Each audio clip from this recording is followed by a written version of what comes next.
Asterigos Curse of the Stars joins a hectic 2022 lineup as a title that is rough around the edges and yet still offers something uniquely charming to anyone after a fantasy-esque backdrop and an alternative take on a tried and tested gameplay formula. It has an aesthetic inspired by Greek mythology, sort of like Immortal Phoenix Rising, and no doubt the protagonist and their interaction with the game world will remind you of something like Kenna Bridge of Spirits. The gameplay is an interesting part, it's certainly familiar tropes and beats of popular action games of recent years. Like any higher tier indie effort, Asterigos takes after a lot of different games and draws from several influences, mythology or otherwise.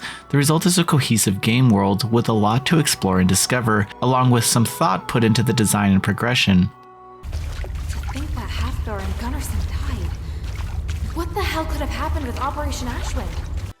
There's a great variety of locations here that are diverse and interconnected logically. Exploration feels satisfying and there's a mix of combat and non-combat segments. Even though it feels like a sum of many parts, the game's lore, protagonists, and primary storylines leave a lot to impress. Here we follow a warrior named Hilda from the Norwind region, who embarks on a journey to rescue her father, who just so happens to have gotten into some politics with the wrong crowd. Along the way, she finds herself dealing with and fixing all sorts of problems. This leads to unwilling alliances that makes her all kinds of adversaries. These foes aren't pure evil either, as the story delivery does a great job of painting gray areas, making it all the more difficult to know who actually is on Hilda's side. Perhaps the most inconsistent thing about the story presentation is the tone. It feels like a whimsical affair with a sense of humor before immediately shifting to dark and twisted themes, and then back to being cheerful. It's a bizarre juxtaposition of moods and themes. What doesn't change is Hilda's headstrong personality, who almost always has a practical approach to even the most difficult situations,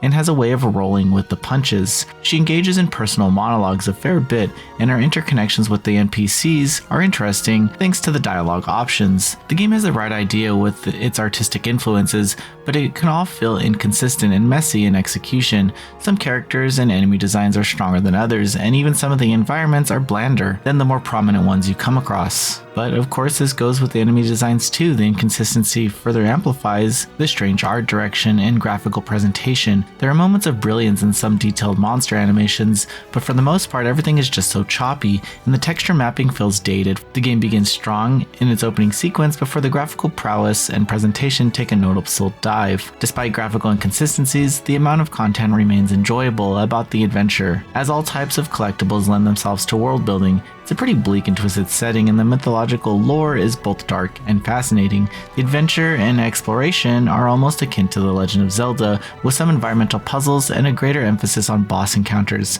The main bosses represent pivotal moments and often showcase the best game and graphical design, even when some segments in between don't fill the gaps in a compelling way. The combat system isn't quite a Z-targeting affair, but Hilda is surprisingly versatile. Although it takes a long time for her repertoire to develop, some dedication to level farming can significantly enhance the gameplay experience.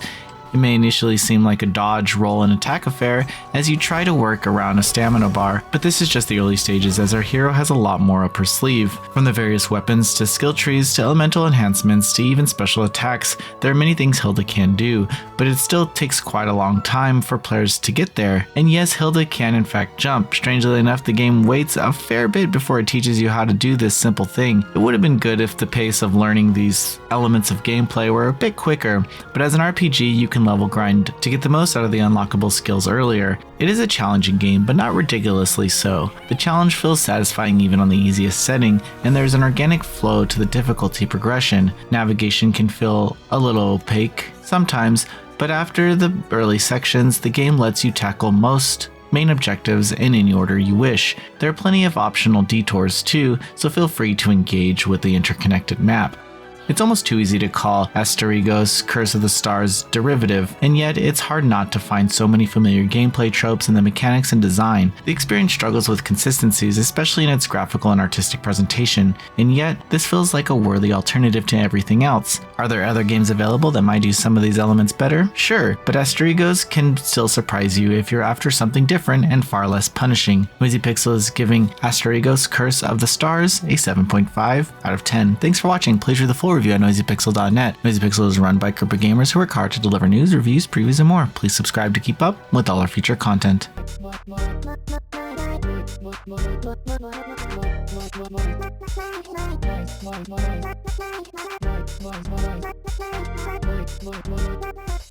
Noisy Pixel.